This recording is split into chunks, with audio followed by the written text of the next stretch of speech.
देखो यहाँ से स्टार्ट करते हैं। देखो पढ़ा हुआ सारा है, ठीक है, क्वेश्चन मत लिखना। एक्सरसाइज 13.4 लिख के ये कुछ क्वेश्चन है, कोई लिखना मत, ऐसे डालो क्वेश्चन नंबर 1 लिखो। तो बेटा क्वेश्चन नंबर 1 लिखो, नंबरिंग 1 लिख ली। अब सुनो, यहाँ देखो, ये कहता है कि ये कुछ 3-4 सवाल दे रखे हैं। कहता है कौन कौन से प्रोबेबिलिटी डिस्ट्रीब्यूशन करेक्ट हैं, कौन कौन से करेक्ट नहीं है, ठीक है। तो प्रोबेबिलिटी डिस्ट्रीब्यूशन अगर गिवन होता है तो क्या चीज़ हम लोगों को जाननी होती है उसकी, कि सही है कि गलत है। बेटा टोटल कितना आना चाहिए उसका, 1 आना चाहिए ना। इनको सबको ऐड करना है बेटा, सिर्फ नीचे वालों को। ये 0.8 हो गए बेटा, सॉरी 0.4 0.4 0.8 और 0.2 मिला के कितने बन गए, ये 1 आ गए। इसका मतलब ये प्रोबेबिलिटी डिस्ट्रीब्यूशन जो भी दे रखा एक नंबर है, बिल्कुल सही है, ठीक है। दूसरा देखो, ऐड करके देखो बेटा, 1 आ रहा, पक्का आ रहा है। अच्छा देखो, इससे ये कैंसिल हो जाएगा, 3 2 5 5 5 10 बेटा, इसका सम भी बना रहा है। इसका मतलब ये प्रोबेबिलिटी डिस्ट्रीब्यूशन भी बिल्कुल करेक्ट है। तीसरा दे रखा है, एक सेकंड में वो दुकान बंद करा के आता हूँ। जो दूसरा वाला जो डेटा दे रखा था ना, वो तो साफ साफ गलत दे रखा था बेटा। ये जो दे रखा था ना, प्रोबेबिलिटी तो निगेटिव हो ही नहीं सकती, तो हम ऐसे भी टिक मार सकते थे कि ये तो भैया नहीं हो सकता। सॉरी एक सेकंड, गलत बेटा, मैंने इन्फॉर्मेशन गलत दे दी इसकी। ये जो क्वेश्चन है इसका सम न देखो, ये देख बेटा, ये क्या है, निगेटिव है ना, प्रोबेबिलिटी निगेटिव तो होती नहीं है, तो ये क्या हो गया, गलत हो गया, ठीक है। आगे देखो, इन सबका सम देखना, इसका सम 1 नहीं बन रहा है तो ये भी नहीं हो सकता। नेक्स्ट चेक करो, ये भी नहीं हो सकता। तो केवल एक पार्ट सही है, बाकी के सारे पार्ट बेटा गलत हो गए। जल्दी करो, ये लिखने की जरूरत नहीं है, इनको मत लिखना, ऐसे लिख लो क्वेश्चन नंबर 1। बस ये सीख गए तुम लोग कि कहीं प्रोबेबिलिटी डिस्ट्रीब्यूशन गिवन है तो हमें चेक कैसे करना है। चेक कैसे करना बेटा, मतलब जो उनकी प्रोबेबिलिटी है सबका सम 1 आना चाहिए। 1 नहीं आ रहा है तो कुछ गड़बड़ है, ठीक है। नेक्स्ट सवाल, क्वेश्चन नंबर 2। क्वेश्चन नंबर 2 सिर्फ नंबरिंग डाल लो, सिर्फ नंबरिंग डालो, सॉल्व नहीं करेंगे बेटा, मतलब सॉरी सॉल्व नहीं, सॉल्व करेंगे, क्वेश्चन नहीं लिखेंगे। ये कहता है कि एक अर्न है जिसके अंदर, अर्न क्या होता है बेटा, हाँ ठीक है, जो भी बोल रहे सब सही है। कोई बोल रहा है बॉक्स है, कोई कह रहा है डिब्बा है, कोई बोल रहा है ऐसा मटका है, सब सही है, ठीक है।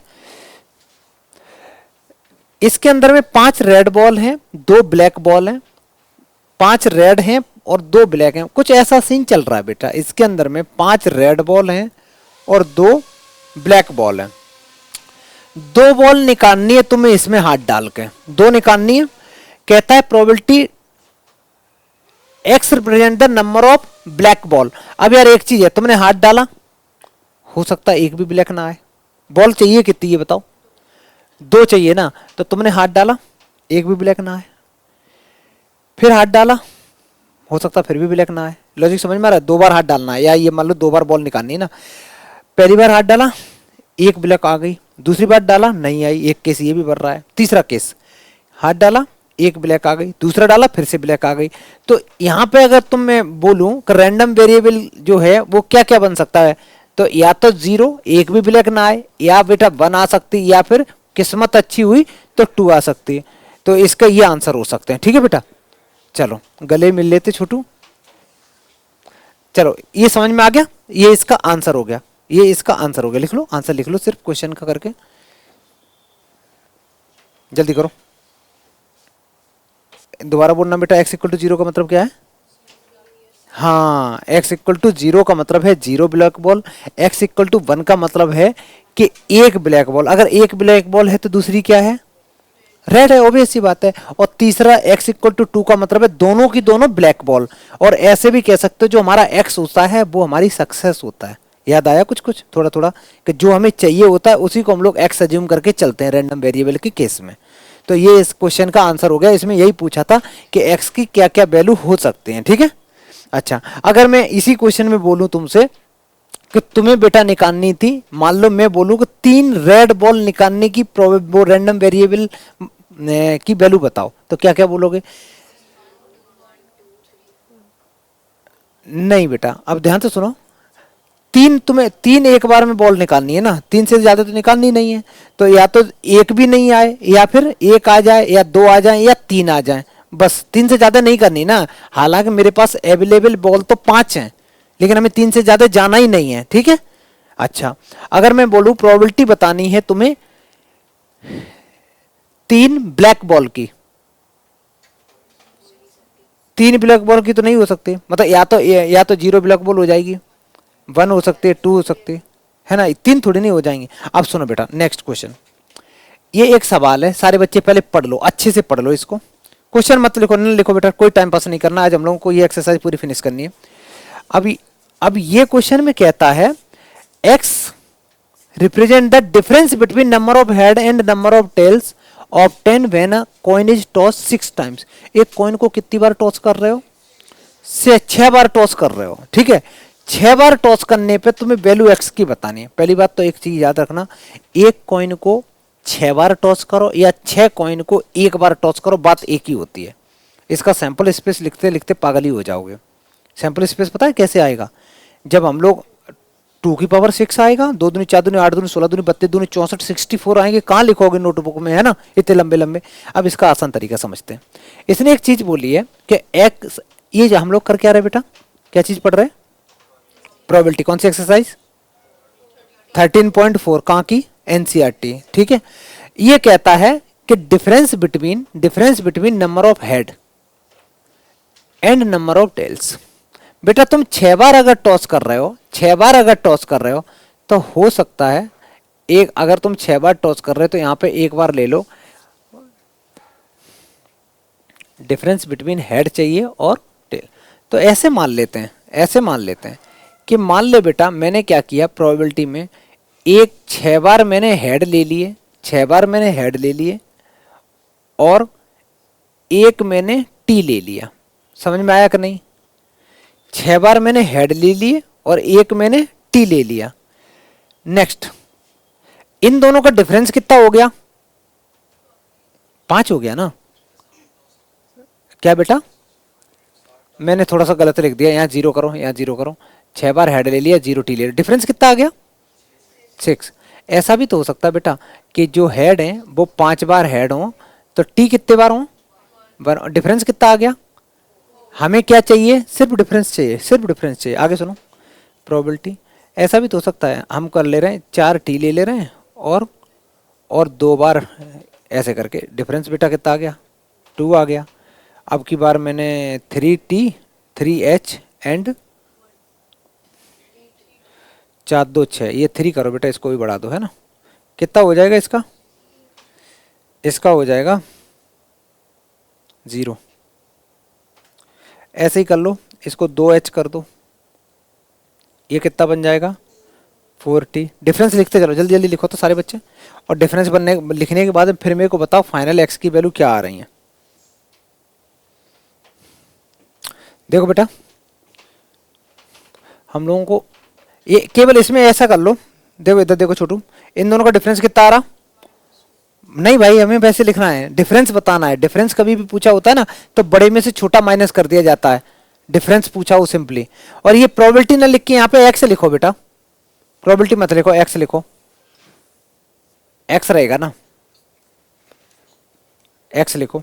अच्छा नेक्स्ट क्या बन जाएगा, ये बन जाएगा 1h और दूसरा क्या बन जाएगा 1h। यहाँ पे कुछ बच्चे एंड ना लगा के, सबसे अच्छा ये भी रहेगा कि हम कॉमा लगा लें, ठीक है बेटा, 1h, और ऐसे भी लिख सकते हो 1h लिख दो, तो यहाँ पे कितना लिख रहे हैं 5t, डिफरेंस कितना आ गया बेटा 4। अच्छा नेक्स्ट लिखो 0h लिख दो और डिफरेंस कितना आ गया 6 आ गया। अब तुम्हें फाइनल जो आंसर लिखना है, फाइनल आंसर लिखते समय कोई नंबर रिपीट नहीं करना होता बेटा। तो मेरे को बताओगे क्या क्या आंसर आया, एक 0 आया, एक 2 आया, एक 4 आया और एक 6 आया, बस, बाकी की रिपीट कर रहे हैं। तो फाइनल आंसर सारे बच्चे ऐसे लिख लो, ये 0 आ गया, ये 2 आ गया, 4 आ गया और 6 आ गया। ये बेटा तुम्हारे हो गए। सीधी सीधी बात है कि अगर तुम 6 बार टॉस करोगे तो हेड का और टेल का जो डिफरेंस आएगा, जो डिफरेंस आएगा वो कुछ ऐसा आने वाला है।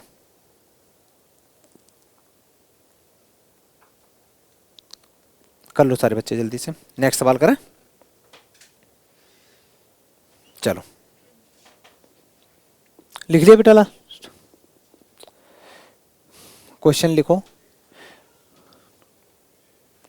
अच्छा ये पूरा सवाल लिखना पड़ जाएगा बेटा, ये सवाल लिखना पड़ेगा, ठीक है, लिख लो। चलो देखो यहाँ पे सबसे पहले क्या दे रखा है, ये कहता है प्रोबेबिलिटी डिस्ट्रीब्यूशन बताना है नंबर ऑफ हेड का। दो बार तुम टॉस कर रहे हो, two toss of a coin. अगर दो बार टॉस करो या एक कॉइन को दो बार करो या दो कॉइन को एक बार करो, बात एक ही है। सैंपल स्पेस क्या बनेगा, सबसे पहले तुम सैंपल स्पेस की बातें करेंगे। ये बनेगा बेटा H H, H T, T H और टी टी, यही तो बनेगा सैंपल स्पेस। अब कहानी स्टार्ट करते हैं। नंबर ऑफ हेड पूछे हुए हैं, तो पहले पार्ट में अगर नंबर ऑफ हेड की बात करें तो बेटा अगर तुम दो कॉइन को टॉस कर रहे हो सकता है एक भी हेड ना आए, हो सकता है एक आ जाए, हो सकता है दोनों बार आ जाए। तो या तो 0 आ सकते हैं या 1 आ सकता है या फिर 2 आ सकता है। अगर फर्स्ट की बात करें probability of x equal to 0, x equal to 0 का मतलब है नंबर ऑफ हेड 0 आने चाहिए।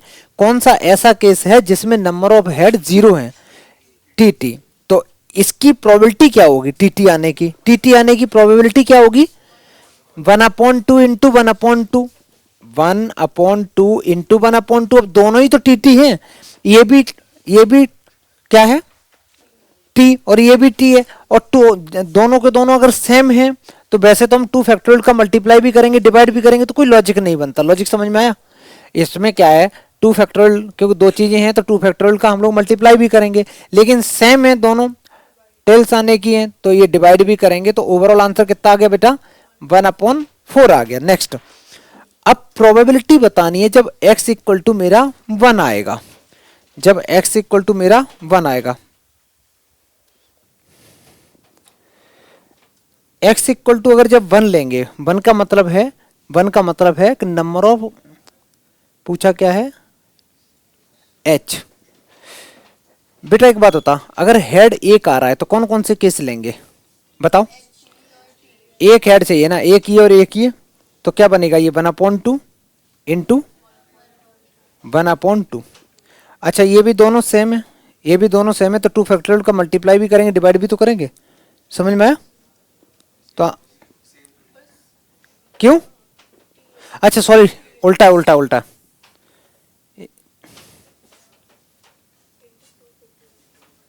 उल्टा भी हो सकता है। तो इंटू 2 फैक्टोरियल, आंसर कितना आ गया ये आ गया बेटा 1/4 इंटू 2 दैट इज 1/2 आ गया, या 2 से 2 काट दो, बातें की है। अच्छा ऐसे ही निकालो प्रोबेबिलिटी x इक्वल टू 2 का। x इक्वल टू 2 में कौन कौन से केस रहेंगे बोलो बेटा, दो हेड चाहिए ना, तो क्या प्रोबेबिलिटी क्या रहेगी, कैसे लिखें बताओ, इनटू फैक्टोरियल का मल्टीप्लाई करेंगे तो डिवाइड भी तो करना पड़ेगा क्योंकि सेम चीज है। तो ओवरऑल आंसर कितना आया 1/4।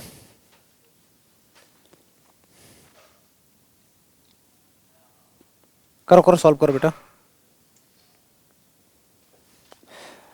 ये जो प्रोबेबिलिटी डिस्ट्रीब्यूशन बनाया, अगर इसकी तुम लोग टेबल भी पूछी जाती है, अगर प्रोबेबिलिटी डिस्ट्रीब्यूशन है तो तुम ऐसे जरूर लिखोगे सारे बच्चे, यहाँ लिखोगे प्रोबेबिलिटी, यहाँ लिखोगे x और यहाँ लिखोगे p ऑफ x। यहाँ पे x की वैल्यू 0 लिखोगे, 1 लिखोगे, 2 लिखोगे। 0 पे आंसर जो आया वो मेरा आया है 1/4, और इस पे आया 1/2, और इस पे आया 1/4।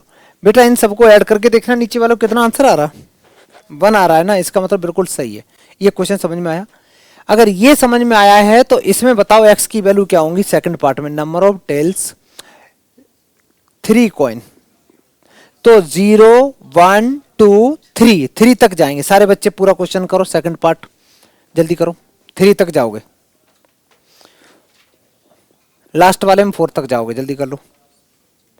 और ये अच्छे से करना, ये मन सोचना कि बाद में देख लेंगे, कभी नहीं बाद में होने वाला, अभी करो आराम आराम से।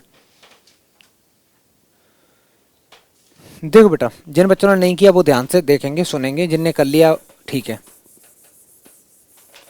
पहले तो ये देखो, अब की बार तुम्हें टॉस कितनी बार करना है, तुम्हें बोला गया है 3 बार टॉस करना है।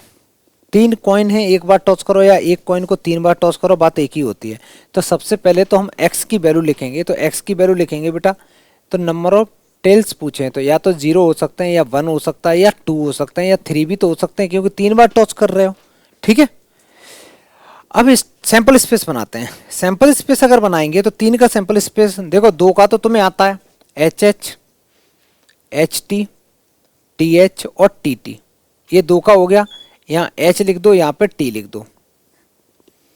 ये H सबके आगे मल्टीप्लाई कर दिया करो, दिमाग लगाया मत करो उसमें, बिल्कुल HHH, HHT, HTH और HTT। ऐसे बेटा T सबके आगे मल्टीप्लाई कर दो, T सबके आगे मल्टीप्लाई कर दो, T सबके आगे मल्टीप्लाई कर दो। ये जो तुम्हारा आया है ना निकल के, ये क्या बन गया, ये सैंपल स्पेस बन गया। तो इसको लिख दो। ये क्वेश्चन देखो हर साल आता ही आता है एग्जाम में, और इसका ज्यादा टफ क्वेश्चन नहीं होता, बिल्कुल डायरेक्ट सवाल होता है। और प्रोबेबिलिटी एनसीईआरटी से तो भर भर के आती है।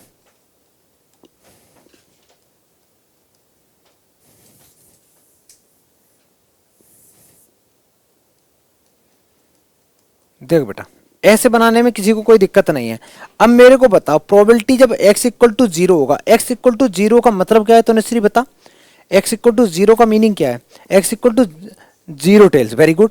इसमें ढूंढना बेटा वो वाला केस जिसमें कोई भी टेल्स ना हो, एच एच एच। तो तुम और जिंदगी आसान करके लेने के लिए ऐसे भी तो लिख सकती, लिख लिया बेटा। इसकी प्रोबेबिलिटी क्या होती है, ये तो एक ही बार आया ना ऐसा केस, तो 1/8 इज द राइट आंसर। मौज करो, आगे सुनो। अगर मैं बोलूं x equal to 1, x equal to 1 का मीनिंग फिर से बता, तुम ही बता बेटा। 1t आना चाहिए। कौन कौन से ऐसे t हैं जिसमें एक बार t है, कौन कौन से इसमें सैंपल स्पेस में वो हैं जिनमें एक बार t आया है।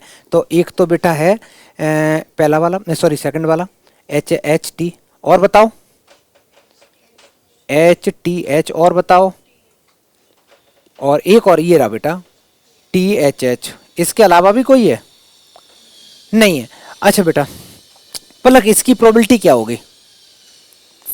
अब इंटरेस्टिंग चीज ये है, इंटरेस्टिंग चीज सारे बच्चे ये देखना, जब हम सैंपल स्पेस से उठा उठा के ऐसे अगर लिखेंगे ना प्लस कर करके, क्योंकि मैंने तो प्लस करना सिखाया ही नहीं, मैंने तो डायरेक्ट तुम्हें बैठे बताया फैक्टोरियल से कर दो, ऐसे कर दो, ऐसे कर दो। लेकिन ये केस जो होते हैं ना कॉइन वाले, इनको हमेशा लिख लिख के करना, तो दिमाग नहीं लगाना पड़ेगा, टाइम भी बच जाएगा। जैसे मैं बोलूं ये इसकी क्या प्रोबेबिलिटी है, तो तुम दिमाग भी नहीं लगाओ, डायरेक्ट बोलोगे सर ये चीज तो इसमें एक ही बार है, तो इसकी प्रोबेबिलिटी 1/8, इसकी प्रोबेबिलिटी 1/8, इसकी प्रोबेबिलिटी, आंसर आ गया। समझ में आ गया क्या आंसर आ गया इसका, 3/8। आगे सुनो, ऐसे ही मेरे को बता बेटा प्रोबेबिलिटी x इक्वल टू 2। तनक बता बेटा x इक्वल टू 2 का मीनिंग क्या है, दो टेल्स आने चाहिए। कौन कौन से ऐसे केस हैं जिसमें दो बार टी आ रहा है, H H H T T. Very good, next बताओ, और प्लस लगाएंगे बेटा। नेक्स्ट है THT, आगे बोलो, और लास्ट हो गया तुम्हारा TTH। सबकी प्रोबेबिलिटी क्या है, 1/8 प्लस 1/8 प्लस 1/8, आंसर आ गया 3/8।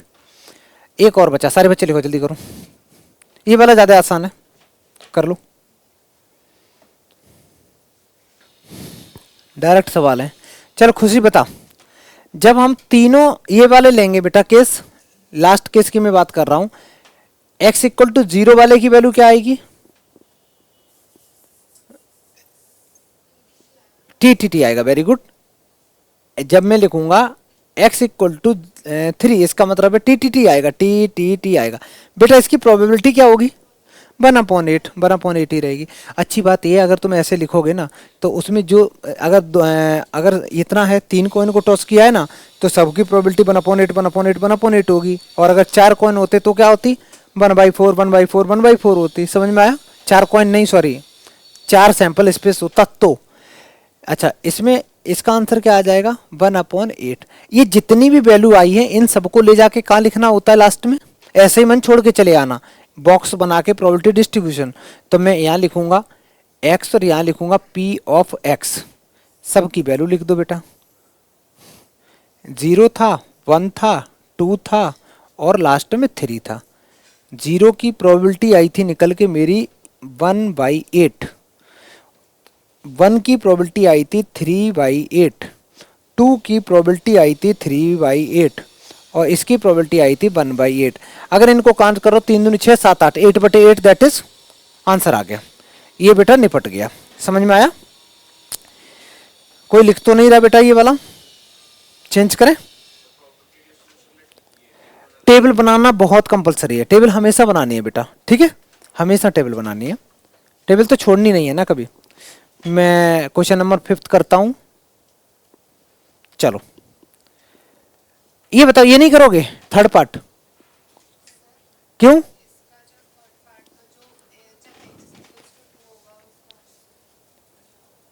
आएगा। एक काम करो, सारे बच्चे देखो, फर्स्ट कर लिया, सेकंड कर लिया, अभी हम लोगों ने सेकंड वाला पार्ट कंप्लीट कर लिया है।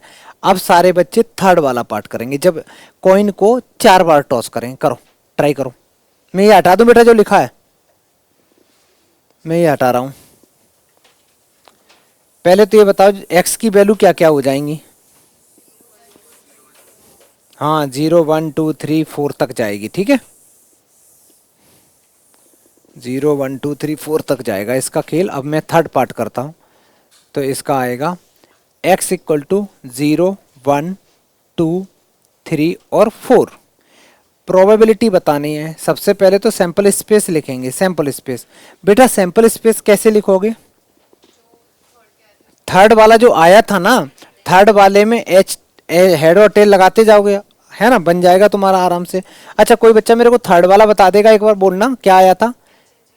एच एच एच आया था, फिर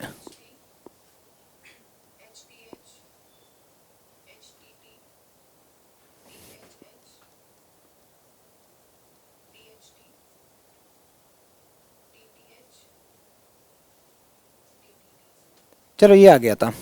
यहाँ पे एक एच लिख दो, यहाँ पे एक टी लिख दो, क्योंकि इतना सोचना एग्जाम में कोई ज़रूरी नहीं है। क्यों सोचो फालतू में, जब आसान है। ये सब के आगे एच लगा दो, एक बार एच लगा देंगे।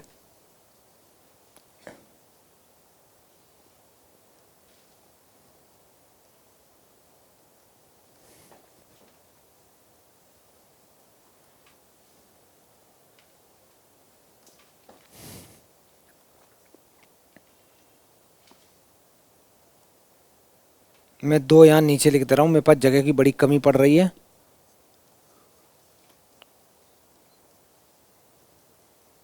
ये मैंने ऊपर वाली लाइन लिखी है। अब मैं जो टी वाली लाइन है वो थोड़ा सा नीचे लिखूंगा।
ये जितने भी एलिमेंट बेटा अंदर आए, ये सारा का सारा तुम्हारा सैंपल स्पेस बन गया, इतना गंदा सा, ठीक है।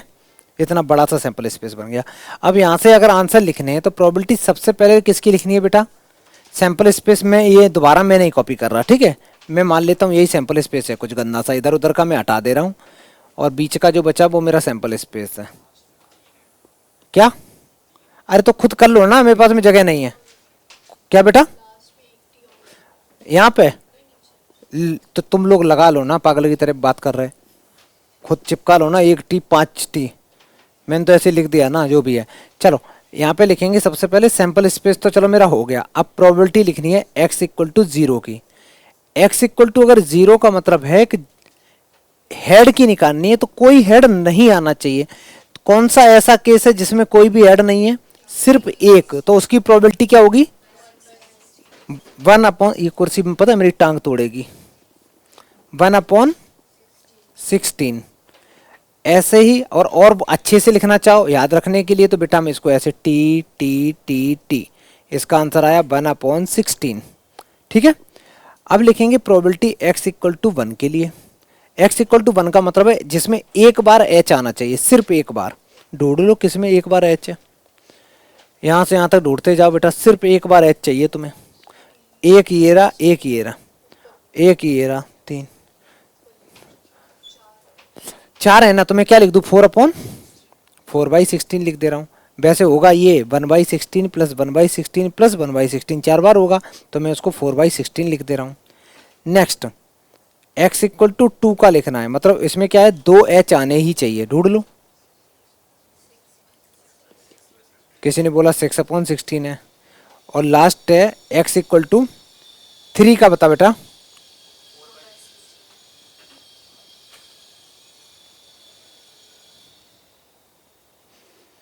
चारों हेड चाहिए तो 1/16 बेटा, सबको ऐड करके देखना, 6 4 10 4 14 15 16, सही आंसर, ठीक है, करेक्ट आंसर है। ये किसी को थोड़ा भी डाउट हो तुरंत पूछो बेटा, कहिए।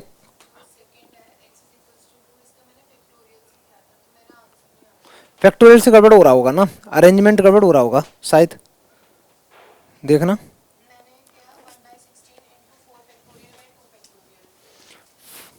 4 फैक्टोरियल/2 क्यों किया, एक सेकंड,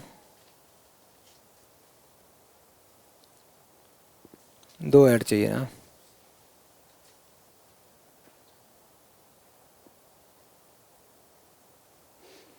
उसमें एक गड़बड़ी हो रही है, जो 2 है, 2 बार आएगा ना 2 फैक्टोरियल तुम्हारा, डिनोमिनेटर में 2 बार आएगा ना बेटा, क्योंकि उसमें क्या है ना, अगर 2 तुम्हें चाहिए हेड, तो 2 क्या चाहिए फिर, टेल, तो उनको अरेंज करने का भी तो प्रोबेबिलिटी फिर वो बन जाएगी ना। तो ऐसे ये वाला जो क्वेश्चन है ना प्रोबेबिलिटी डिस्ट्रीब्यूशन का, ऐसे करना तो तुम्हारा गलत हो ही नहीं सकता है ना। इसमें फैक्टोरियल ना लगा के तुम डायरेक्ट ऐसे करो, सैंपल स्पेस लिखो, वहाँ से डायरेक्ट वैल्यू लिख दो, सीधा आंसर आ जाएगा। तो इसका अगर चाहो तो टेबल बना दो बेटा। टेबल लिख देंगे कैसे, यहाँ पे लिखेंगे, पहले x लिखेंगे, फिर नीचे p ऑफ x लिखेंगे। एक 0 है, 0 है, 1 है, 2 है, 3 है, और कहाँ तक गया, बस इतना ही है ना बेटा, 4 तक जा रहा है ना।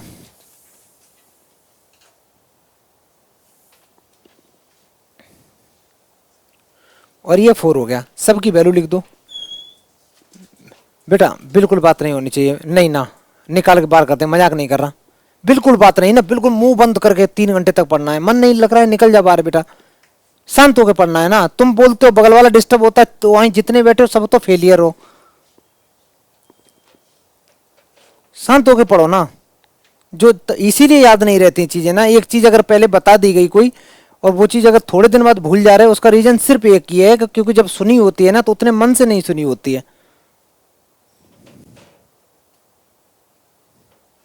और वही मूवी देखते हो एक बार में याद रहती है, क्योंकि इतने ध्यान से देखी होती है, नहीं समझ में आता तो तुरंत बैक करके देखते हो। यहाँ लगता हो जाएगा, जब पढ़ाया था क्लास में इतने धीरे धीरे ये टॉपिक कराया था, मैंने बोला भी था बहुत इंपॉर्टेंट है। चलो बेटा ये आंसर हो गया, बिल्कुल मुंह बंद करके पढ़ो तो ये टॉपिक का क्लियरिटी रहेगी, 1 महीने 2 महीने तक याद रहेगा, नहीं तो भूल जाओगे फिर थोड़े दिन बाद, यही हाल हो जाएगा। इसलिए मैंने जानबूझ के पहले ये आसान वाला कराया बैठे, उसके बाद मैं तुरंत अभी थोड़ी देर में प्रोबेबिलिटी डिस्ट्रीब्यूशन वो वाला कराऊंगा, बेस थ्योरम कराना चालू कर दूंगा। चलो बेटा नेक्स्ट सवाल, ये सवाल है, क्वेश्चन सारे बच्चे लिखेंगे, ठीक है, क्वेश्चन लिखो और करना चालू करेंगे।